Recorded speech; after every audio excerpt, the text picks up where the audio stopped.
Hello guys, तो मैं एक न्यू एनिमे का एक्सप्लेनेशन स्टार्ट करने जा रहा हूँ। आई होप आपको पसंद आएगा। एपिसोड के स्टार्टिंग में हम छोटे से बच्चे को देखते हैं जिसका नाम लॉयड होता है और लॉयड ध्यान से एक रैबिट को देखे जा रहा होता है। लॉयड उस रैबिट को पकड़ने के लिए आगे भागता है पर उसे पकड़ नहीं पाता और वो रैबिट उस पर हमला कर देता है और वो लॉयड को छिड़ाते हुए आगे भाग जाता है, जिसे देखते हुए लॉयड वहाँ पे रोने लगता है। तभी लॉयड का बड़ा भाई वहाँ पर आ जाता है और उससे बुलाने लगता है और उसे उसी रैबिट को दिखाता है जो उसने बहुत ही आसानी से पकड़ लिया होता है। लॉयड अपने बड़े भाई को देख के काफ़ी खुश होता है और जाकर डायरेक्ट उसके गले लग जाता है और वो दोनों भाई यहाँ से घर जाने लगते हैं। लॉयड पूछता है भाई बाहर की दुनिया कैसी है, तो उसका भाई बताता है कि बाहर की दुनिया काफ़ी बढ़िया है लॉयड, तुम्हें भी वहाँ पे जाना चाहिए। और वो लॉयड को एक सोल्जर बनने का कहता है और उसे एक सोल्जर की किताब देता है, जिसे देख के लॉयड काफ़ी खुश होता है और वो उसे लेते हुए कहता है शुक्रिया भाई, आपने मुझे ये किताब दी। अगले सीन में हम कुछ सालों बाद का सीन देखते हैं जहाँ पे लॉयड बड़ा हो चुका है और वो एक बिच के घर को नॉक कर रहा होता है। जब भी वहाँ से एक आवाज़ आती है गेट खुला हुआ है। जब लॉयड गेट खोलकर अंदर देखता है तो वहाँ पर एक बिच बैठी होती है जिसका नाम मारिया होता है। वो कहती है अंदर आ जाओ। लॉयड अंदर आते हुए कहता है क्या मैं आपके घर में रह सकता हूँ मिस मारिया। इसे सुनकर मिस मारिया कहती है तुम्हें पता है एंशियंट समय से विचेस लोगों की विश पूरी करती हैं पर वो उसके बदले उनसे भी कुछ सेक्रीफाइस लेती हैं, क्या तुम वो कर सकते हो? और वैसे तुम मेरे घर पर करने के आए हो, तुम मुझे बताओगे छोटे लड़के। इसे सुनकर लॉयड कहता है मैं यहाँ पे रहने आया हूँ कुछ दिनों के लिए, प्लीज़ मुझे रहने दीजिए, मैं काफ़ी दूर से आया हूँ, मुझे एक सोल्जर बनना है तो प्लीज़ मुझे रहने दीजिए। पर मैरी कहती है तुम्हें पता है एंशियंट समय से विचेस लोगों की विश पूरी करती हैं। लॉयड कहता है आपको बार बार बताने की ज़रूरत नहीं है, मैंने पहले ही सुन लिया। मैरी को काफ़ी गुस्सा आता है, वो लॉयड पे चिल्लाने लगती है, उससे कहती है तुम बेवकूफ़ हो। लॉयड कहता है क्या आप मुझे नहीं रहने दोगे यहाँ पर? मैरी कहती है आखिरकार तुम्हें यहाँ पे भेजा किसने, क्या तुम मुझे बताओगे? इसे सुनकर मुझे यहाँ पे अलका ने भेजा है और उन्होंने मुझे एक मैजिकल क्रिस्टल भी दिया जिसमें आप उन्हें देख सकती हैं।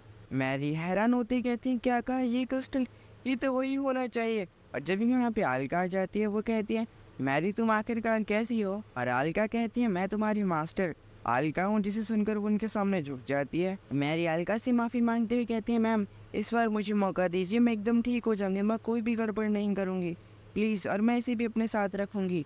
अलका कहती है तुम्हें इतने ड्रामे करने की ज़रूरत नहीं है, ये बस एक रिकॉर्डिंग है। इसे सुनकर मैरी को काफ़ी गुस्सा आ जाता है। बेवकूफ़ लॉयड, तुमने मुझे बेफालतू में डरा दिया, अब मैं तुम्हें नहीं छोड़ूंगी। इसे सुनकर अलका कहती है ये तो बस मैंने एक मजाक किया था। इसे सुनकर मैरी उनके सामने दोबारा झुकने लगती है और अलका कहती हैं अलका लॉयड से कहती है लॉयड अगर तुम अकेला महसूस कर रही हो तो मैं वहाँ पर आ जाती हूँ और हम दोनों एक साथ सोएंगी। अलका के जाने के बाद मैरी को काफ़ी अच्छा लगता है और वो उठती है और वो अपने कपड़ों को साफ करने लगती है। उसके बाद वो उस क्रिस्टल को उठाती है और काफ़ी तेज कबर्ड में फेंक देती है और वो उसके बाद उस कबर्ड को बंद कर देती है और कहती है बेवकूफ़। लॉयड मैरी से कहता है मुझे माफ़ कर दीजिए, ये आपके साथ मेरी वजह से हुआ है। मैरी कहती है इसमें तुम्हारी कोई गलती नहीं है, तुम्हें माफ़ी मांगने की ज़रूरत नहीं है, और हाँ अब से तुम मेरे साथ रह भी सकते हो, तुम पीछे वाले कमरे में रह सकते हो। जिसे सुनकर लॉयड काफ़ी खुश होता है और कहता है तुम्हारा शुक्रिया मैरी, और उसके बाद वो अपना सामान रखने चले जाता है। मैरी सोचती है ये कितना अच्छा है, लॉयड एक काफ़ी अच्छा पर्सन है, इसीलिए शायद वो नॉली ग्रैंड माँ के इतनी करीब है। जब ही अलका कवट से बाहर निकलती है और कहती हैं तुम्हें पता है मैं तुम्हें पूरी ज़िंदगी के लिए एक मेंढक में बदल सकती हूँ तुम्हारी इस हरकत के लिए। जिसे सुनकर मैरी हैरान होती है, कहती है क्या एक असली के मेंढक में? जब ही अलका कहती है मैंने टेलीपोर्टेशन का इस्तेमाल किया इस क्रिस्टल गेट की मदद से। जिसे सुनने के बाद मैरी अपने मन में कहती है ओह तो ऐसी बात है, ये सच में मेरे पीछे ही पड़ गई अब तो। अलका चाहते हुए कहती है मैंने तुम्हारी इस गलती के लिए मैं तुम्हें कर्ज देती हूँ जो एक बैड लक है। मैरी कहती है अलका बहुत ही ज़्यादा पावरफुल है, चाहे तो उस दुनिया को एक मिनट में तबाह कर सकती है, वो इनक्रेडिबल है। मैरी ये सोचते सोचते ही वहाँ पे सो जाती है। जब वो सुबह उठती है तो वो देखती है कि उसके ऊपर कम्बल पड़ा हुआ है। वो कहती है आखिरकार ये कहाँ से आया। जब भी वहाँ पे लॉयड खाना लेके आ जाता है जिसे देख के मैरी सच में काफ़ी हैरान होती है। लॉयड पूछता है क्या आपको खाना पसंद नहीं आया? इसे सुनकर मैरी कहती है नहीं ऐसी बात नहीं है, मुझे तो खाना काफ़ी अच्छा लग रहा है, तुम कमाल के हो। मैरी चाय पीती हुई पूछती है आखिरकार लॉयड तुम एक शोल्डर क्यों बनना चाहते हो? लॉयड कहता है मैंने अपने भाई को देखा था, जब से मैं उनकी तरह बनने की पूरी कोशिश कर रहा हूँ और मुझे एक सोल्जर बनना है, वो कितने कूल होते हैं ना। मैरी कहती है मैंने एंट्रेंस एग्ज़ाम के बारे में कुछ सुना है कि लोग कॉम्बैट और उनका इंटरव्यू लिया जाएगा। जिसे सुनकर लॉयड कहता है क्या कहा कॉम्बैट, पर मैं तो कॉम्बैट में बहुत ही ज़्यादा कमज़ोर हूँ, इनफैक्ट मेरा स्टेमिना तो बहुत ही कम है, मैं अपने विलेज में सबसे कमज़ोर हूँ।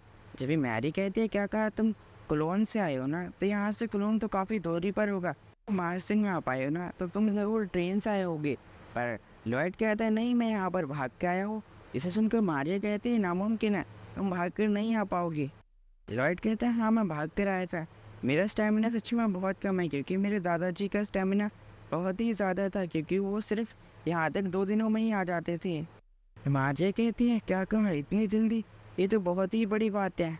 मारिया कहती है लॉयड तुम्हें रास्ते में कोई मॉन्स्टर तो नहीं मिला? लॉयड कहता है नहीं, मुझे बस कुछ एनिमल्स मिले थे जो दिखने में काफ़ी बड़े और अच्छे थे, उनमें से एक लिजर्ड भी था जो काफ़ी ज़्यादा बढ़िया था, पर वो कमज़ोर थे। मारिया कहती है क्या कहा तुम्हें एक लिजर्ड मिला, वो तुम्हें कमज़ोर लग रहे हैं, वो सच में बहुत ज़्यादा स्ट्रांग होते हैं। पर लॉयड कहते हैं पावरफुल मॉन्स्टर्स तो वो होते हैं ना जो ये कहते हैं कि मैं इस दुनिया को तबाह कर दूंगा और अपने कब्जे में कर लूँगा। वो एक डीमन लॉर्ड है, ये कहते हैं कि साथ ही उसके मुंह पे चाय गिर जाती है, अब वो अपने मुंह को साफ करने लगती है, पर उसके पास कोई रुमाल नहीं होता है, इसीलिए लॉयड उसके मुंह को साफ करने लगता है और कहता है इससे तुम्हारा मुंह जल्दी ठीक हो जाएगा। जब मारिया अपने मुंह को छूती है वो कहती है ये काफ़ी ज़्यादा स्मूथ है। जब वो शीशे में देखते है वो कहती है सच में मेरी स्किन चमक रही है, क्या ये कोई ब्यूटी प्रोडक्ट है? मारिया उसके बारे में जानने के लिए बहुत ही ज़्यादा इंटरेस्टेड होती है। लॉयड कहता है नहीं, ये कोई ब्यूटी प्रोडक्ट नहीं है, मैंने इस पर अपना मैजिक इस्तेमाल किया है, ये देखो अगर मैं इस पर अपना मैजिक इस्तेमाल करता हूँ तो मैं किसी भी चीज़ को चमका सकता हूँ। ये देखने के बाद मैरी रोने लगती है और कहती है आलिका ने ये मैजिक मुझे नहीं सिखाया, और वो फूट फूट कर रोते हैं यहाँ पर। लॉयड कहता है मुझे भी ज़्यादा मैजिक नहीं आते, हाँ बस मैं बारिश करा सकता हूँ, जिसे सुनकर मैरी बहुत ही ज़्यादा रोने लगती है। हम अगले सीन में इस टाउन को देखते हैं जो काफ़ी सुंदर होता है, और यहाँ पर हम एक बेल प्रिंसेस को देखते हैं जो गलती से एक लड़के से टकरा जाती है। वो लड़का कहता है ओह तुम तो एक प्रिंसेस हो ना, मुझे काफ़ी ज़्यादा बदसूरत है और उसके मुंह पे एक बेल्ट लिपटी हुई है, तुम भी अप्लाई कर रही हो सोल्जर बनने के लिए, ये काफ़ी शर्म की बात है। पर प्रिंसेस उसे पूरी तरह से इग्नोर कर देती है और वहाँ से गली में आ जाती है, पर वो अंदर से काफ़ी उदास होती है और रोने लगती है।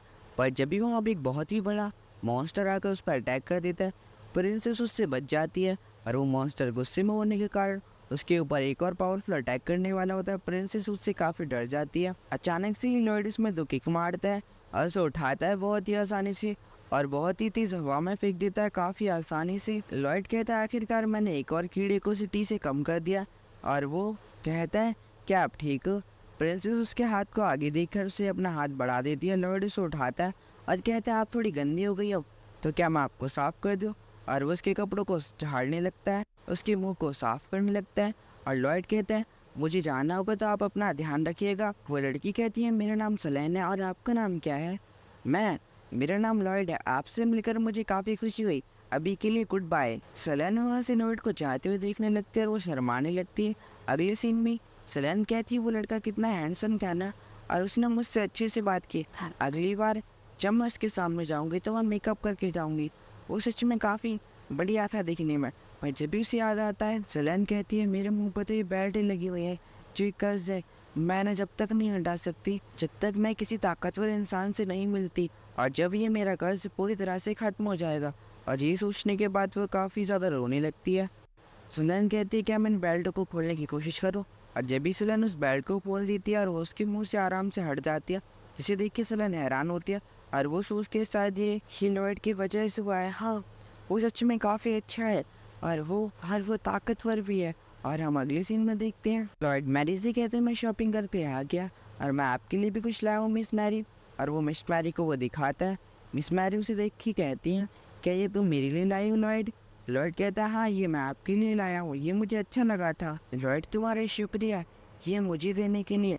और इस तरफ हम द एग्जामिनर्स को देखते हैं, वो कहते हैं ये इंसान सच में काफ़ी स्ट्रांग है, अगर इसने हमारी सेना को ज्वाइन कर लिया तो हम पहले से स्ट्रांग हो जाएंगे। फिर से वो सलेन यानी कि प्रिंसेस को देख लेता और कहता है तुम्हारे मुंह की बेल्ट कहाँ गई? आखिरकार तुम ये दिखाकर साबित करना चाहते हो कि तुम खूबसूरत हो, पर तुम बदसूरत हो रियल में। वो द एग्जामिनर आपस में कहते हैं ये लड़का सच में घमंडी भी है बहुत ज़्यादा।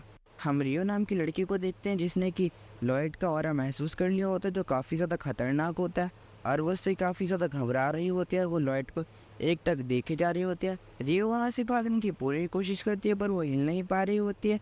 पर लॉयड कहता है आपका हाथ कितना अच्छा लग रहा है देखने में। सच में? लॉयड कहता है मैं तो आपसे ऐसी बात करने लग गया, मैंने आपको अपना नाम नहीं बताया, मेरा नाम लॉयड है, जिसे सुन के वो लड़की अपना नाम रियो बताती है। अचानक से वहाँ पे फिर से सेलेन आ जाती है और वो लॉयड से कहती है, सर लॉयड आप मुझे मिल ही गए, मैंने आपको कहाँ कहाँ नहीं ढूंढा। उसने रियो को काफ़ी तेज धक्का दिया होता जिससे कि वो एक दीवार में जा टकराती है। और वो यहाँ पे सेलेन पूछती है क्या आप भी एक सोल्जर बनना चाहते हैं। लॉर्डियो कहता है हाँ। पर जब भी सेलेन जाकर रियो को पकड़ लेती है और कहती है तुम कौन हो। क्या बात है, वो दोनों एक अच्छी दोस्त है, वो आपस में बात कर रही हैं। पर जब भी सेलेन आ जाती है वो कहती है हम दोनों दोस्त नहीं हैं, बस हम कुछ बातें कर रहे थे। रियो कहता है वो रियो से बहुत सारी बातें करी जा रही होती है और रियो भी उसके जवाब देता है। अब से आप लोगों के कॉम्बैट टेस्ट शुरू होने वाले हैं, आप लोग तैयार हो जाइए। और वो एग्जामिनर बताता है कि आप इस पत्थर को एक डमी की तरह इस्तेमाल करेंगे और इसके ऊपर आप कोई भी हथियार इस्तेमाल कर सकते हैं। हम रियो और एक एग्जामिनर को देखते हैं जहाँ पर वो एग्जामिनर कहता है मुझे इस लड़के की असली पावर देखनी है। रियो कहता है ये मेरे लिए मुश्किल है, मैं ये नहीं कर पाऊंगा। वो एग्जामिनर रियो को देख रहा होता है, अपने मन में कहता है ये सच में पावरफुल है। पर जब भी उसकी दोस्त उसे बुलाने लगती है, कहती है मेरी मदद करो। वो कहता है क्या। और उसकी दोस्त कहती है क्या तुम नहीं आना चाहते, मुझे बस एक बार बता दो।